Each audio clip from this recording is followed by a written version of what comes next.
Assalamualaikum warahmatullahi wabarakatuh. Saya akan memberi kesimpulan dari materi yang sudah saya pelajari. Yang pertama adalah tayamum.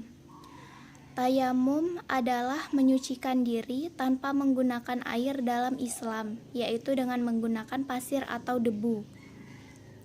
Tayamum adalah tindakan bersuci dari hadas kecil atau hadas besar tanpa menggunakan media air, tetapi dengan pasir atau debu. Tayamum ini dilakukan sebagai pengganti wudhu atau mandi wajib. Tayamum memiliki persyaratan dan tata cara tersendiri. Sebab-sebab dapat melakukan tayamum yang pertama adalah dalam perjalanan jauh dan jumlah air tidak mencukupi karena jumlahnya sangat sedikit. 2. Tidak diketemukan air walaupun sudah berusaha. 3. Air yang ada, suhu atau kondisinya tidak bisa mensucikan atau terkena najis atau kotor. 4. Air ada cukup untuk minum. 5. Air berada di tempat yang jauh dan bila mengambilnya maka waktu sholat habis. 6. Pada sumber air yang terdapat mara bahaya. Dan ketujuh, sakit parah atau tidak boleh terkena air. Syarat sah melakukan tayamum. 1. Sudah masuk waktu sholat. 2. Memakai tanah berdebu yang bersih dan bersuci. 3. Beralasan untuk melakukan tayamum. 4. Tidak diketemukan air. 5. Tidak haid maupun nifas bagi wanita atau perempuan. Sunnah atau sunat ketika melakukan tayamum. 1. Membaca bismillah. 2. Menghadap ke arah kiblat.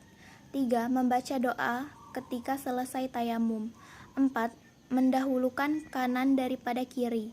5. Meniup debu yang ada di telapak tangan. 6. Menggondok sela jari setelah menyapu tangan hingga siku. Rukun tayamum. 1. Niat tayamum. 2. Menyapu muka dengan debu atau tanah. 3. Menyapu kedua tangan dengan debu atau tanah hingga ke siku. Imsak adalah waktu di mana seorang muslim yang sedang makan sahur harus menahan segala hal yang membatalkan puasa. Waktunya biasanya 10 menit hingga 15 menit sebelum azan subuh. Sedangkan subuh merupakan waktu berkumandangnya azan yang menjadi penanda dimulainya pelaksanaan sholat subuh. Waktu imsak biasanya ditetapkan pada 10 menit sebelum masuknya sholat subuh.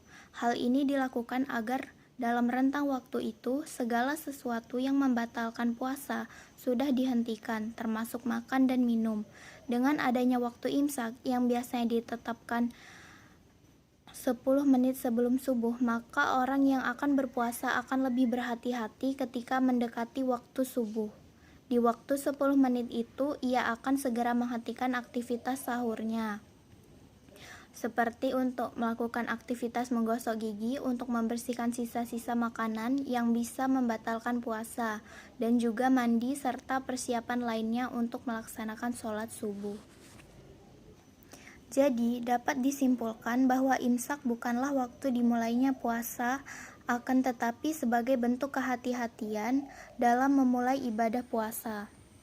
Selain itu, apabila seorang bangun sahur di waktu imsak, pada dasarnya ia masih punya kesempatan untuk makan sahur sampai azan berkumandang, meski hanya makan sebutir kurma.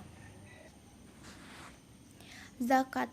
Zakat adalah sejumlah harta yang wajib dikeluarkan oleh umat muslim untuk diberikan kepada golongan yang berhak menerima, seperti fakir, miskin, dan semacamnya, sesuai dengan yang ditetapkan oleh syariat. Zakat termasuk rukun Islam yang keempat, selain syahadat, sholat, puasa, dan haji. Zakat merupakan kewajiban bagi seorang muslim yang mampu.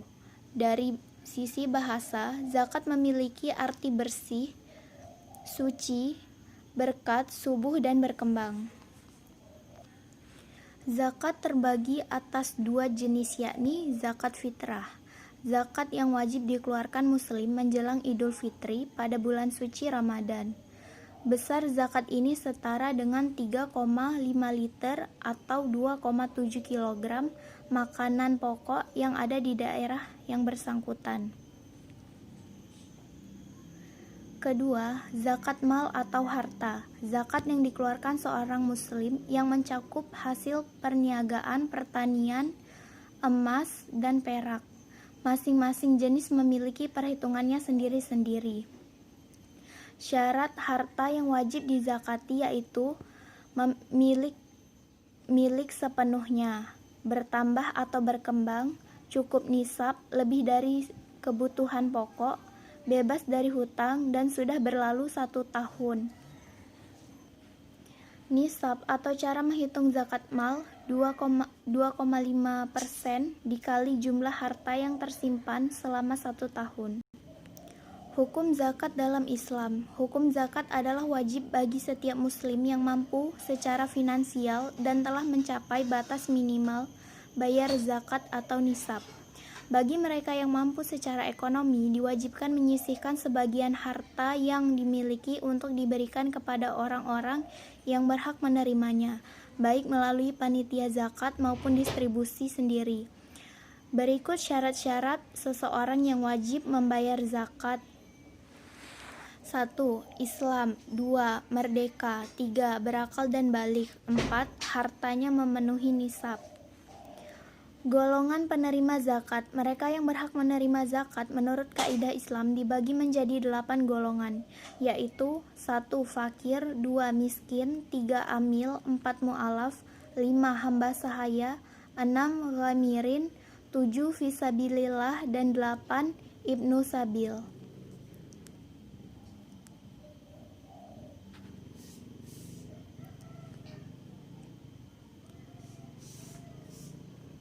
Jadi, letak perbedaan antara zakat, infak, dan sedekah yaitu terletak pada hukum yang mewajibkan zakat, sementara infak sedekah adalah sunnah. Seperti zakat ditentukan nisabnya, sedangkan infak dan sedekah tidak memiliki batas. Zakat ditentukan siapa saja yang berhak menerimanya, sedangkan infak boleh diberikan kepada siapa saja. Sekian penjelasan dari saya, terima kasih.